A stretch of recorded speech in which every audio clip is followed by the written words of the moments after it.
Hello बेटा, कैसे हैं आप? आई होप आप सभी ठीक होंगे बच्चे। आज हम अपने क्लास 9 जो हमारा जो मिड टर्म का जो एग्ज़ाम आया था बेटा, उसके बारे में हम डिस्कस करने वाले हैं। ये क्वेश्चन पेपर हमारे लिए जो हमारे फाइनल एनुअल एग्ज़ाम जो पॉइंट ऑफ व्यू उससे भी बहुत इंपॉर्टेंट है, क्योंकि हमें पता है बेटा, हमने जो एनुअल एग्ज़ाम लिखना है, जो हमारा एनुअल एग्ज़ाम आएगा, उसमें टर्म 1 और टर्म 2 दोनों का सिलेबस आएगा। ठीक है, तो टर्म 1 का जो हमारे पास पेपर आया था बेटा, इसको आज हम डिस्कस कर रहे हैं, सो दैट हम लोग ये फाइंड कर सके कि हमारे जो किस चैप्टर से कितने क्वेश्चंस आए थे और कौन से टॉपिक्स हमारे इंपॉर्टेंट हैं। एंड सेकेंड थिंग जो सबसे इंपॉर्टेंट है कि how to write an answer in the exam. आपको क्लास उसमें एग्जाम में आंसर कैसे लिखना है, आपको ये भी जानना जरूरी है। ठीक है, क्योंकि हमारे जो बच्चे हैं उनको एग्ज़ाम लिखना नहीं आता है। इंपॉर्टेंट थिंग इज़ दैट कि उनको क्वेश्चन समझ ही नहीं आता किस क्वेश्चन में आपसे पूछा क्या गया है। तो सबसे इम्पॉर्टेंट होता है कि how to read the question paper so that you can find कि मुझे कौन सा आंसर किस तरह से लिखना है।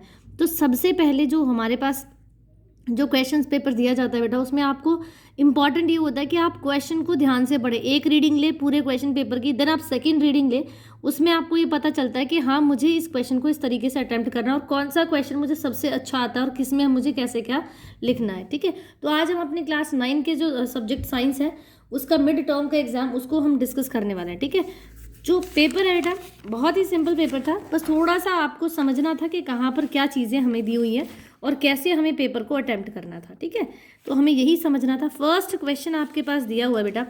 पहला क्वेश्चन अगर मैं डिस्कस करूँ आपके सामने, तो हमारे पास MCQ की फॉर्म में भी क्वेश्चन थे, हमारे पास लिखने वाले भी क्वेश्चन थे, 1 मार्क्स वाले जो क्वेश्चन थे। पहला क्वेश्चन है, फर्स्ट क्वेश्चन है, लकड़ी की मेज को ठोस कहा जाता है, कारण दीजिए। देखो बेटा, जो लकड़ी की मेज होती है, मतलब जो जो वुडन हमारे पास होती है, टेबल होती है, should be called a solid. इसको हम सॉलिड कहते हैं, ठोस कहते हैं, क्योंकि यहाँ आपको आंसर लिखना था ठोस के कणों के मध्य, ठोस के कणों के मध्य आकर्षण बल अधिक होता है। क्या होता है? आकर्षण बल अधिक होता है। तो इस वजह से हम लोग क्या कह सकते हैं कि जो हमारी लकड़ी की मेज है वो भी क्या है, हमारी ठोस है।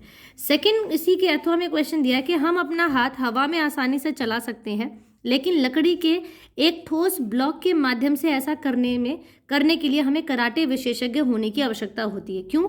क्योंकि बेटा वही सेम आंसर है कि ठोस के कणों के मध्य आकर्षण बल अधिक होता है। इस वजह से क्या होता है बेटा, हम वहां पर अपना हाथ मूव नहीं करा पाते, जबकि हवा के कणों के मध्य क्या लिखेंगे, हवा के कणों के मध्य आकर्षण बल कम होता है। क्या होता है? आकर्षण बल कम होता है। तो इसकी वजह से क्या होता है, जो होता है एक कण यहाँ पर है, दूसरा यहाँ पर, तो हमें अपना हाथ मूव करने के लिए स्पेस मिल जाता है। ठीक है, इसीलिए हम अपने हाथ को आसानी से चला सकते हैं, किसमें? हवा में, जबकि लकड़ी में ऐसा नहीं होता है। ठीक है, अब क्वेश्चन नंबर 2 है आपके पास, किस तापमान पर बर्फ एवं पानी दोनों एक साथ उपस्थित होते हैं?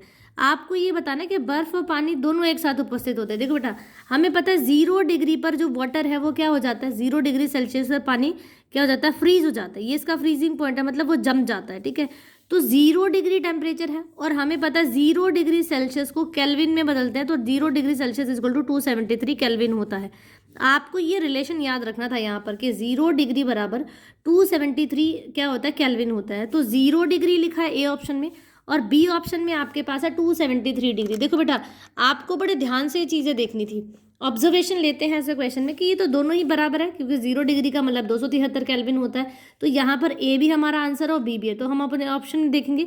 यहाँ पर हमारे पास जो सी ऑप्शन उसमें दोनों दिए हैं कि बोथ ए एंड बी, तो हमारे पास सी ऑप्शन इसका करेक्ट आंसर हो जाएगा। ठीक है, अब नेक्स्ट आपके पास है बेटा, how would you confirmed a colourless liquid given to you is a pure water. आपको ये बताना था, ये पुष्टि करनी थी कि आपको दिया गया जो रंगहीन तरल पदार्थ है वो शुद्ध जल है। देखो बेटा, शुद्ध जल है, इसकी पहचान करने के लिए हमारे पास क्या होना चाहिए, हम उस जो भी हमें जो रंगहीन तरल पदार्थ दिया है हम उसको गर्म करके देखेंगे। ठीक है, गर्म करके देखने से क्या होता है, अगर उसका टेम्परेचर 100 डिग्री आता है, अगर वो 100 डिग्री पर उसका जो बॉइलिंग पॉइंट है, वो 100 डिग्री आता है, तो इसका मतलब ये क्या है, आपका शुद्ध जल है, आपका प्योर वाटर है। अगर उससे कम या ज़्यादा होता है तो वो आपका क्या है, शुद्ध जल नहीं है। ठीक है, तो इसको लिखेंगे कैसे हम आंसर को इस तरीके से लिखेंगे, हमें जो पदार्थ दिया गया है हम उसे उबाल कर पता लगा सकते हैं कि यह तरल पदार्थ शुद्ध है। हम उसे उबाल कर क्या लगा सकते हैं, उसका पता लगा सकते हैं कि यह पदार्थ शुद्ध है। तो आपको इस प्रकार से आंसर लिखना था, हमें जो पदार्थ दिया गया है हम उसे उबाल कर पता लगा सकते हैं कि यह तरल पदार्थ शुद्ध है। ठीक है, शुद्ध जल है, शुद्ध जल है, इसका पता लगाना था हमें, शुद्ध जल है। आपको इस प्रकार से ये लिखना था। ठीक है, नेक्स्ट आपके पास क्वेश्चन है बेटा। Now come to the next question. Next question में आपके पास दिया हुआ है, निम्नलिखित में से कौन टिंडल प्रभाव को दर्शाता है। आपको ये बताना था कि निम्नलिखित में से कौन सा टिंडल प्रभाव को दर्शाता है। तो यहाँ पर कॉपर सल्फेट का सोल्यूशन है हमारे पास, कॉपर सल्फेट विलयन, और स्टार्च सोल्यूशन, ये दोनों ही हमारे पास ऐसे हैं बेटा जो टिंडल प्रभाव को प्रदर्शित करते हैं। तो इसके लिए हमारे पास ऑप्शन डी हो जाएगा, हमारे पास थर्ड और फोर्थ। तो ऑप्शन डी यहाँ पे हमारे पास करेक्ट आंसर हो जाएगा। जब आप आंसर लिखेंगे तो आंसर लिखते समय आपको लिखना है कॉपर सल्फेट विलयन और स्टार्च विलयन टिंडल प्रभाव को दर्शाते हैं। हम कैसे लिखेंगे बेटा, हम इसका आंसर लिखेंगे। अभी जब आप अपनी कॉपी में भी इसको अटेम्प्ट कर रहे होंगे तो आप पूरा क्वेश्चन लिखेंगे, उसके बाद आप लिखेंगे कि कॉपर सल्फेट और स्टार्च, क्या लिखेंगे, कॉपर सल्फेट और स्टार्च दोनों टिंडल प्रभाव को प्रदर्शित करेंगे। ठीक है, करेंगे। ठीक है, आ रही बात समझ, इस प्रकार से आपको इसका आंसर लिखना है। ठीक है, अब नेक्स्ट क्वेश्चन है आपके पास, CO2 और पानी जैसे पदार्थ कोशिका के अंदर बाहर कैसे जाते हैं। आपको बताना how do substances like CO2 and water moves in and out of the cell. आपको बताना कि वो अंदर बाहर कैसे जाते हैं। तो हमारे पास जो CO2 बेटा देखो, ये जाता है डिफ्यूजन से और ये जाता है ऑस्मोसिस से। अगर मैं इंग्लिश में बात करूँ तो आप लिखेंगे CO2 बराबर लिखेंगे डिफ्यूजन। ठीक है, डिफ्यूजन को हम हिंदी में कहते हैं बेटा विसरण। क्या कहते हैं, विसरण।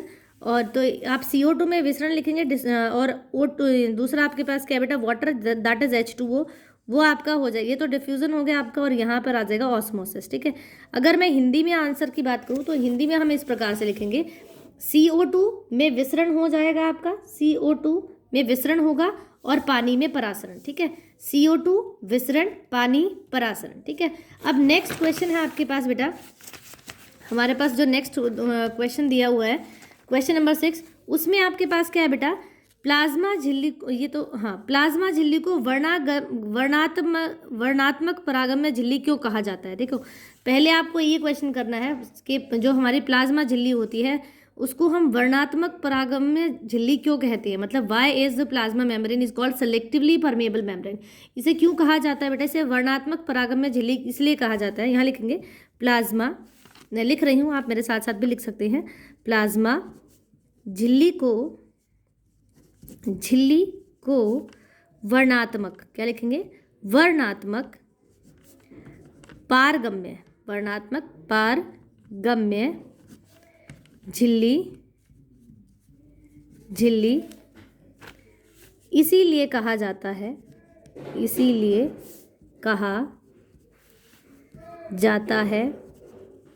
क्योंकि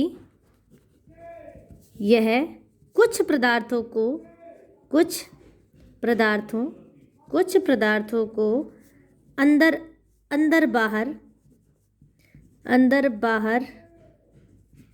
कुछ पदार्थों को अंदर बाहर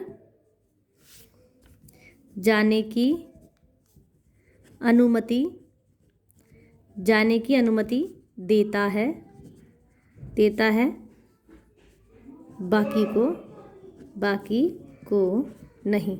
ठीक है, तो आपको इस प्रकार से आंसर करना है कि प्लाज्मा झिल्ली वर्णात्मक पारगम्य झिल्ली इसलिए कहा जाता है क्योंकि यह कुछ पदार्थों को अंदर बाहर जाने की अनुमति देता है, बाकी को नहीं देता है। मतलब जैसे अगर मैं बात करूं यहाँ पर CO2 की, तो यहाँ डिफ्यूजन जो हो रहा है CO2 का हो रहा है और किसी का नहीं हो रहा। अगर हम अपने लंग्स की बात करें तो हमारे जो फेफड़े होते हैं बेटा वो एक्सचेंज ऑफ गैसेज कराते हैं, वो किसी और चीज़ को नहीं, सिर्फ कार्बन डाइऑक्साइड और ऑक्सीजन को क्या करते हैं, अंदर बाहर कराते हैं, बाकियों को नहीं कराते हैं। तो इसीलिए हमारे जो प्लाज्मा झिल्ली है उसको हम क्या कहते हैं, वर्णात्मक पारगम्य झिल्ली। वर्णात्मक पारगम्य झिल्ली का मतलब होता है कुछ चीज़ों को तो अंदर बाहर कराना, जैसे कार्बन डाइऑक्साइड और ऑक्सीजन को अंदर बाहर कराना, या ऑस्मोसिस के थ्रू पानी को अंदर बाहर कराना। तो इसको हम क्या कहते हैं, पारगम्य झिल्ली कहते हैं। बाकियों को ये नहीं जाने देती, तो इसीलिए इसको वर्णात्मक पारगम्य झिल्ली कहा जाता है। अब नेक्स्ट क्वेश्चन है आपको, लाइसोसोम को आत्मघाती थैली भी क्यों कहा जाता है। Why are lysosomes are known as suicidal bags, इसे क्यों कहा जाता है बेटा? क्योंकि जो लाइजोसोम्स होता है वो क्या करता है, लाइजोसोम एक कोशिका की आत्मघाती थैली इसीलिए कहा जाता है क्योंकि ये कोशिकाओं का अपशिष्ट निपटाने वाला तंत्र है। क्या करता है ये? कोशिकाओं का अपशिष्ट मतलब वेस्ट जो चीज़ें हैं उनको निपटाने वाला तंत्र है। ये कोशिका को साफ करता है, मतलब क्लीन करता है। कोशिकीय जो अपच जो चीज़ें पच गई हैं या जो चीज़ें खराब हो गई हैं उनके व्यवधान के कारण जब कोशिका मृत हो जाती है, जब उनके अपच होने के कारण या मतलब किसी वजह से जो कोशिकाएं मर जाती हैं, जब कोशिका मृत हो जाती है तो लाइसोसोम फट जाते हैं और एंजाइम अपनी ही कोशिका को पाचित कर देते हैं। सबसे इंपॉर्टेंट बात ये है बेटा कि जो लाइसोसोम है वो फट जाते हैं और उसके जो एंजाइम्स हैं वो अपनी ही कोशिका को पाचित करते हैं। क्या करते हैं? अपनी ही कोशिका का पाचन करने लग जाते हैं, दैट इज उनको खत्म करने लग जाते हैं, जो खुद की शेल्स होती हैं। इसीलिए जो लाइसोसोम है उसको आत्मघाती थैली कहा जाता है। मैं फिर से रीड कर रही हूँ, लाइसोसोम को कोशिका की आत्मघाती थैली इसलिए कहा जाता है क्योंकि ये कोशिकाओं का अपशिष्ट निपटाने वाला तंत्र है। ये कोशिका को साफ करता है। कोशिकीय चयापचय में व्यवधान के कारण जब कोशिका मृत हो जाती है तो लाइसोसोम फट जाते हैं, एंजाइम अपनी ही कोशिका को पाचित कर देते हैं। ठीक है, ये अपनी ही कोशिका को पाचित कर देते हैं। ठीक है, अब नेक्स्ट जो क्वेश्चन है, क्वेश्चन नंबर 7 हम लोग अब अगर हम बात करें तो यहाँ आपको बताना है बेटा, पादप में शिरस्थ विभजोतक कहाँ पाए जाते हैं? मतलब एपिकल मेरिस्टेम जो मेरिस्टेम है वो कहाँ पाया जाता है? जो शिरस्थ विभजोतक है वो कहाँ पाया जाता है बेटा? वो जड़ों और तनों के वृद्धि वाले भाग में पाया जाता है। बिल्कुल, जड़ और तनों के वृद्धि वाले भाग में पाया जाता है, मतलब at growing tips of stem and roots में वो पाया जाता है। ठीक है, नेक्स्ट आपके पास है बेटा क्वेश्चन नंबर 8, हृदय की मांसपेशियों की 2 विशेषताएं बतानी है आपको। देखो, जो हृदय की मांसपेशियां उनकी 2 आपको विशेषताएं बतानी थी। तो पहली विशेषता आपके पास है बेटा, ये बेलनाकार होती हैं व शाखाओं रहित होती हैं। पहली क्या विशेषता है इसकी? ये बेलनाकार होती हैं व शाखाओं रहित होती है। और दूसरा आपका है यह एक केंद्रकीय होती है, सेंट्रोइड होती है। ठीक है, तो ये 2 विशेषताएं आप लिख सकते हैं। उसके अलावा भी आप लिख सकते हैं कि ब्रांचेस नहीं होती, यूनी न्यूक्लिएटेड इसको कहते हैं, कि वो एक केंद्रीय होती हैं। स्ट्रेट मसल्स हैं, सीधी मसल्स होती हैं। इंपॉर्टेंट थिंग यहाँ पर एक और आप लिख सकती हैं कि ये इनवॉलेंट्री होती है, मतलब ये अनैच्छिक होती हैं। यहाँ मैं लिख देती हूँ, तीसरा आप लिख सकते हैं इसमें, यह अनैच्छिक कोशिका वाला होता है। एक तो होता है ऐच्छिक कोशिका, एक होती है अनैच्छिक। ऐच्छिक मतलब जो आपकी इच्छा के अनुसार काम करे, ये अनैच्छिक कोशिका वाली होती है। एक ऐच्छिक कोशिका होती है, एक अनैच्छिक होती है। तो ये अनैच्छिक होती है। अनैच्छिक का मतलब होता है जो आपकी इच्छा के विरुद्ध काम करे, मतलब आप जो आपके कंट्रोल में नहीं, अपने आप काम करती हैं। ठीक है, तो ये अनैच्छिक कोशिका होती है। अब नेक्स्ट जो क्वेश्चन है बेटा हमारे पास क्वेश्चन नंबर 9 है। आपको क्वेश्चन नंबर 9 दिया हुआ है बेटा, क्या दिए गए निम्नलिखित कथनों में से विस्थापन के लिए कौन सा कारण सही या गलत आपको बताना है।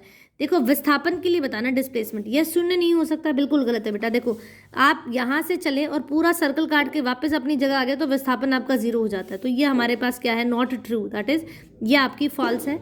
तो ये क्या है? आपका गलत है ये कथन। ठीक है, ये कथन आपका गलत है। नेक्स्ट है बेटा, इसका परिमाण वस्तु द्वारा तय की गई दूरी से अधिक होता है। कभी भी नहीं होता बेटा, कम हो सकता है, बराबर हो सकता है, इससे ज़्यादा तो वो हो ही नहीं सकता। तो यह स्टेटमेंट भी आपकी क्या है बेटा? ये गलत है, मतलब ये भी आपकी फॉल्स स्टेटमेंट है। ठीक है, बात समझ आ रही है आपको? चलिए, अब नेक्स्ट क्वेश्चन है बेटा, आपके पास दिया क्या हुआ है बच्चे, एक प्रयोग के दौरान एक स्पेसशिप द्वारा भेजा गया एक सिग्नल 5 मिनट में ग्राउंड स्टेशन पर पहुंच गया। कितनी देर में पहुंचा बेटा? 5 मिनट में वो ग्राउंड पर पहुंच गया है।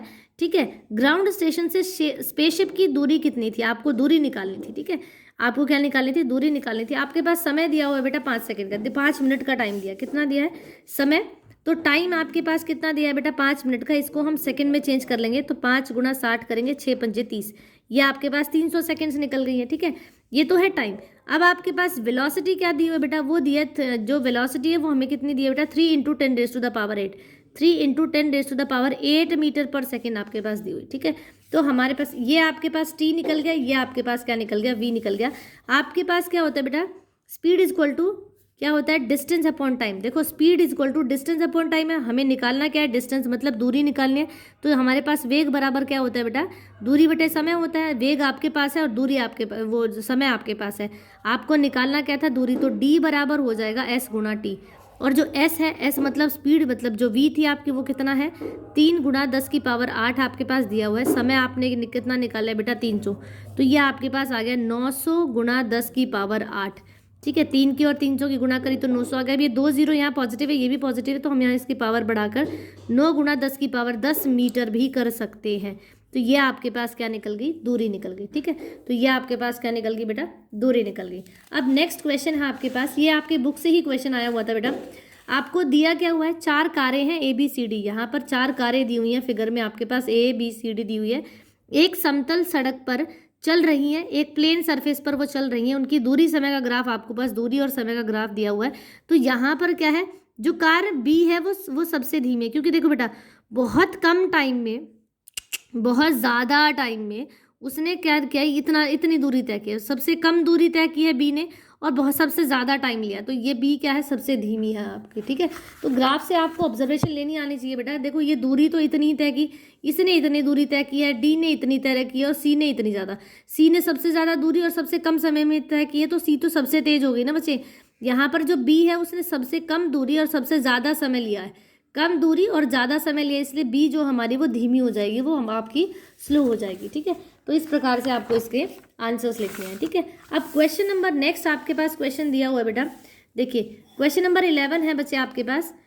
चलिए क्वेश्चन नंबर 11 में दिया है, बस की छत पर रखे सामान किसी भी सामान को रस्सी से बांधने की सलाह क्यों दी जाती है, कि why is it advised to tie any luggage kept on the roof of a bus. उसको बस की छत पर बांधने की क्या होती है, सलाह दी जाती है। क्यों, क्योंकि बेटा देखो होता क्या है, जैसे ही बस पर क्या लगेगा, जैसे ही बस ब्रेक लगाएगी, देखो बस चल रही है, तो जो सामान है वो भी बस के साथ साथ किस में आ जाता है, मोशन में आ जाता है। मतलब वो भी किस में आ जाता है बेटा, वो गतिमान अवस्था में आ जाता है। बस भी जब बस चल रही है तो बस भी गतिमान अवस्था में है, और जो सामान है वो भी उसके साथ साथ क्या है, गतिमान अवस्था में है। ठीक है, लेकिन जैसे जैसे अगर बीच में एक बार भी बस ड्राइवर ने क्या कर दिया, ब्रेक लगा दिया, तो क्या होगा, जो बस है वो तो अपनी स्थिति बदल लेगी। जो बस है वो गतिमान थी, अब वो क्या होगी, वो विराम अवस्था में आ गई। लेकिन जो सामान था उस पर तो किसी ने कुछ नहीं किया ना, वो गतिमान रहने की कोशिश करता है।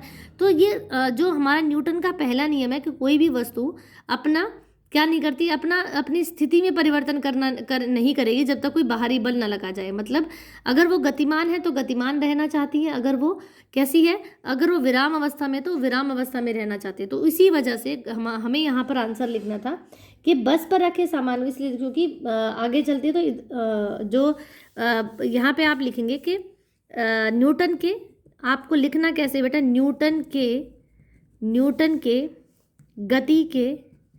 गति के पहले नियम के अनुसार, न्यूटन के गति के पहले नियम के अनुसार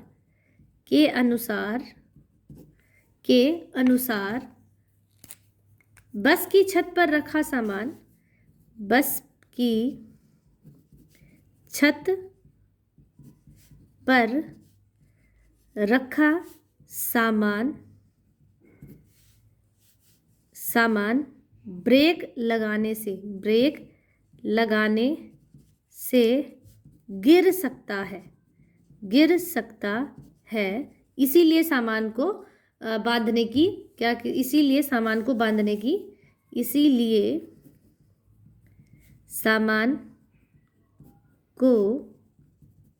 सामान को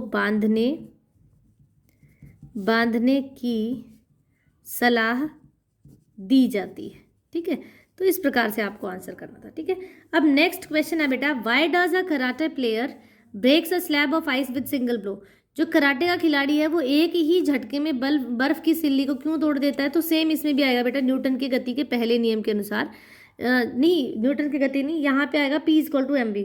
ठीक है, मोमेंटम, संवेग की वजह से होगा ऐसा। ठीक है, तो संवेग क्या होगा बेटा, जो बर्फ की जो सिल्ली है उसका संवेग तो क्या है, यहाँ पर 0 है, लेकिन हाथ का जो संवेग है वो ज़्यादा है। क्योंकि यहाँ लिखेंगे, अगर आप इसका आंसर लिखना चाह रहे हैं सेकंड इसका कराटे वाले का, तो यहाँ लिखेंगे क्योंकि बर्फ की सिल्ली लिखेंगे बर्फ की, क्योंकि अगर मैं इसके आंसर की बात करूं तो आप लिखेंगे बर्फ की, क्योंकि बर्फ की सिल्ली का संवेग कराटे खिलाड़ी के संवेग से कम है, संवेग से क्या है, कम है, इसीलिए कराटे खिलाड़ी उसे एक झटके में तोड़ देता है, एक झटके में तोड़ देता है। ठीक है, इस प्रकार से आपको इसका आंसर करना था। ना come to the next question बेटा, आपको क्वेश्चन दिया है कि न्यूटन के गति के द्वितीय नियम पर कौन सा आधारित है। तो देखो, गेंद के लपकने पर हाथों का पीछे खींचना, बिल्कुल ये भी हमारे पास क्या है बेटा, सेकंड नियम जो हमारा संवेग का नियम, संवेग भी जिसमें हमारे पास इंक्लूड होता है, तो ये गति के दूसरे नियम के अनुसार ए बी इसका ऑप्शन ठीक है। ऊंची कूद में खिलाड़ी को गद्दे या रेत पर गिरना, ये भी हमारा इसी का एग्जाम्पल है। तीसरा है कराटे खिलाड़ी द्वारा पत्थर की पट्टी को एक झटके से तोड़ना, तो सी। ये तीनों ही हमारे किसको, गति के द्वितीय नियम को फॉलो कर रहे हैं। तो यहाँ उपरोक्त सभी आ जाएगा, और आपको आंसर में उपरोक्त सभी नहीं लिखना। आप जब अपनी कॉपी में लिखेंगे तो ये तीनों आप पूरा क्वेश्चन लिखेंगे, उसके बाद आप उपरोक्त सभी लिखेंगे। ठीक है, तो उसके बाद आपको ये आंसर अटेम्प्ट करना है। ठीक है बेटा, चलिए अब नेक्स्ट क्वेश्चन है बेटा, which of the following is based, ये तो यही क्वेश्चन था। आप अपने वाहन में यात्रा करते समय सीट बेल्ट बांधना क्यों आवश्यक है। जब आप ट्रैवल करते हैं तो आपको सीट बेल्ट बांधना आवश्यक होता है, क्यों बेटा। तो यहाँ पर भी आप क्या लिखेंगे बेटा, गति के पहले नियम के अनुसार। यहाँ पे आप लिखेंगे इसका सीट बेल्ट वाले का जो आंसर है वो क्या हो जाएगा, यहाँ लिखेंगे गति के जड़त्व के नियम के कारण। ठीक है, जड़त्व के नियम के कारण हमें सीट बेल्ट बांधना, हमें सीट बेल्ट बांधना आवश्यक है। चाहे आप जड़त्व का नियम लिखें या गति के पहले, आवश्यक है गति का पहला नियम लिखें। ठीक है, तो उसके लिए आपको क्या करना होता है, ये बांधना होता है। अब नेक्स्ट आपको रीजन और असर्शन दिया हुआ बेटा, आपको उसमें बताना है।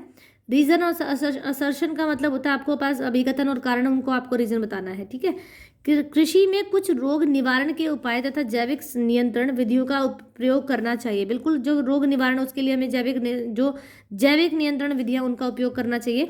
उसका रीजन हमें दिया हुआ, पादपों में विभिन्न रोग जनकों के कारण होते हैं। बिल्कुल बेटा, बहुत सारे रोग ऐसे होते हैं, बहुत सारी बीमारियां ऐसे होती है जो दूसरे रोग जनकों के कारण बन जाते हैं। ठीक है, तो इसलिए हमारे पास यहाँ आंसर हो जाएगा इसका ए, कि यहाँ पर अभिकथन भी ठीक है और आपका कारण भी ठीक है, और दोनों ये आर इसका सही स्पष्टीकरण भी है। ठीक है, तो ऑप्शन ए हो जाएगा हमारे पास। कैसे लिखेंगे, इस प्रकार से कि ए और आर दोनों सत्य है और आर ए का सही स्पष्टीकरण है। ठीक है, तो आपके पास आंसर ए हो जाएगा। अब नेक्स्ट है, एसीटोन पेट्रोल परफ्यूम को हथेली पर रखने पर हमारी हथेली में ठंडक महसूस होती है। हाँ बिल्कुल होती है, तो ये बिल्कुल, ये जो अभिकथन है बिल्कुल ठीक है।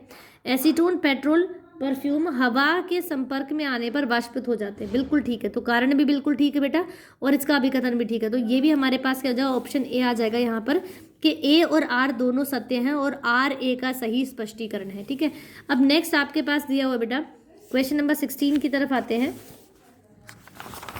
क्वेश्चन नंबर 16 है बेटा, 100 डिग्री सेल्सियस पर भाप उबलते पानी की तुलना में अधिक गंभीर जलन पैदा होती है। बिल्कुल होती है बेटा, भाप में अतिरिक्त छुपी हुई ऊष्मा होती है, ये गुप्त ऊष्मा होती है। बिल्कुल बेटा, इसको हम गुप्त ऊष्मा कहते हैं। तो इसका भी हमारे पास ऑप्शन ए हो जाए कि ए और आर दोनों सही हैं और आर ए का सही स्पष्टीकरण है। तो ऑप्शन ए इसमें हमारे पास हो जाएगा ए।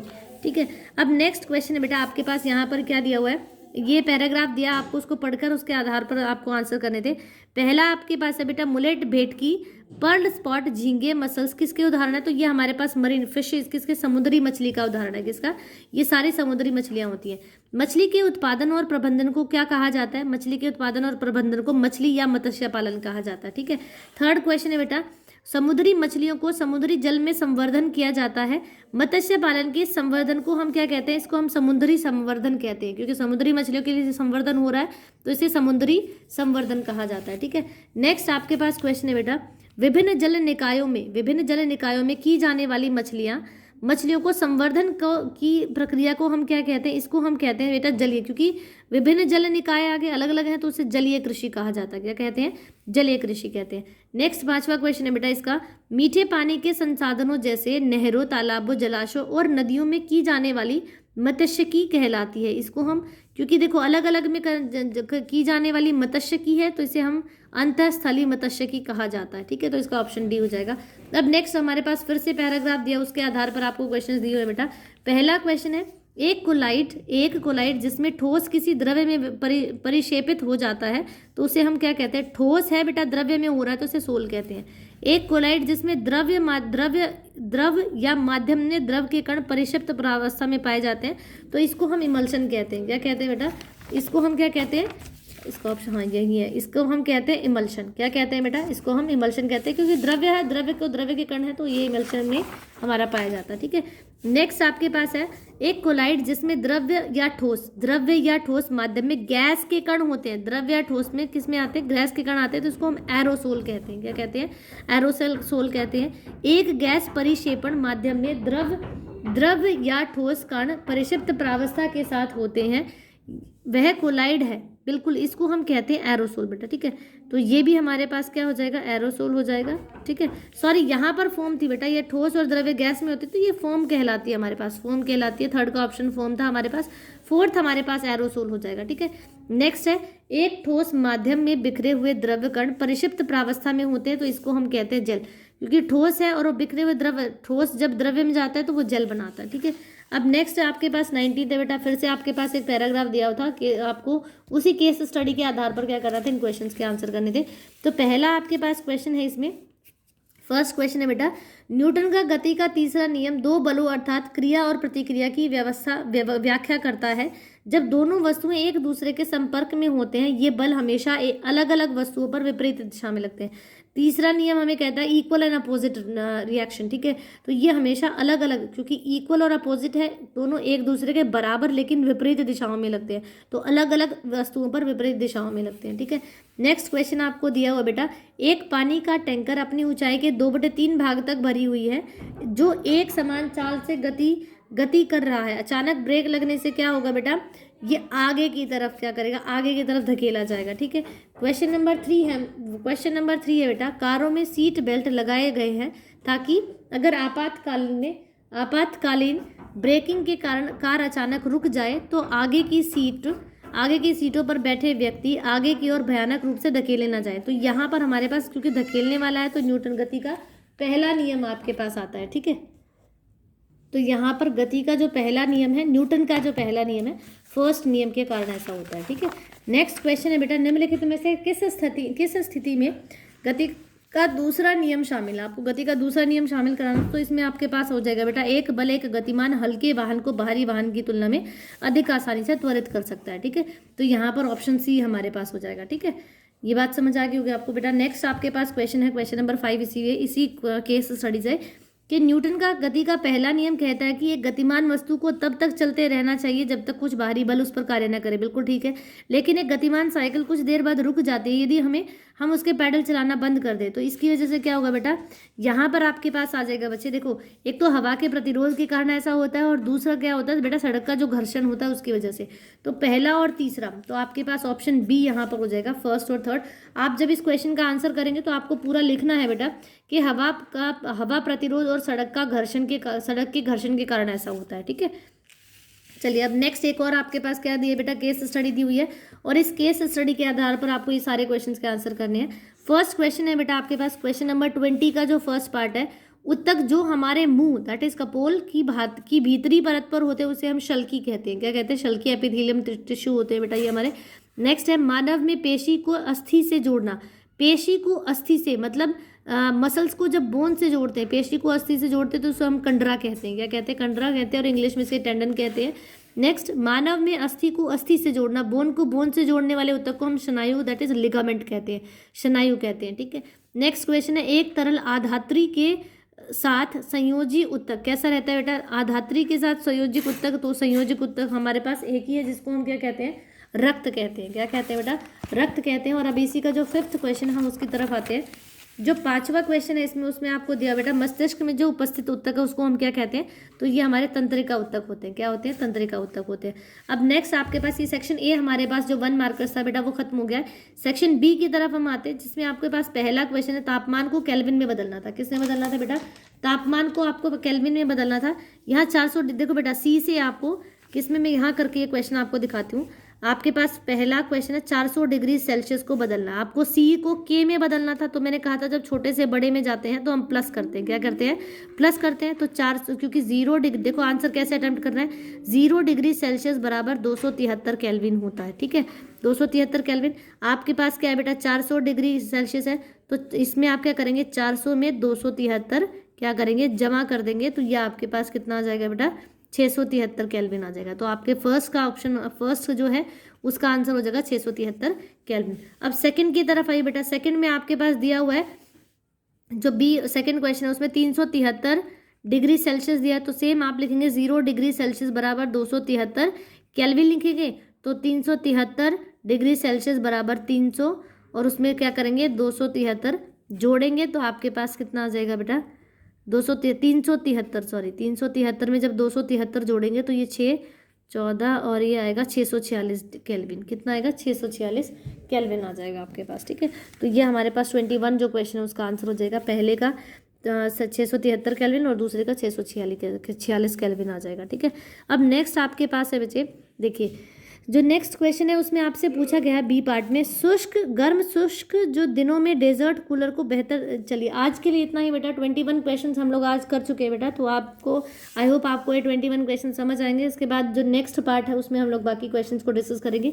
तो आप लोग अपनी कॉपी में ढंग से इन क्वेश्चन को करिए बेटा, अटैम्प्ट जरूर करें अपनी कॉपी में, क्योंकि ये आपके टर्म फाइनल जो एग्जाम होने वाला है उसमें आपको हेल्प करेगा आपके क्वेश्चन्स को बेटर तरीके से करने में। ठीक है, थैंक यू। अगर आपको मेरी वीडियोस पसंद आ रही है बेटा, मेरे चैनल पसंद आ रहा है, तो आप मेरे चैनल को सब्सक्राइब जरूर करिए, और सब्सक्राइब करने के अलावा मेरे वीडियोस को लाइक ज़रूर करिए बेटा, लाइक और शेयर भी करें। Thank you.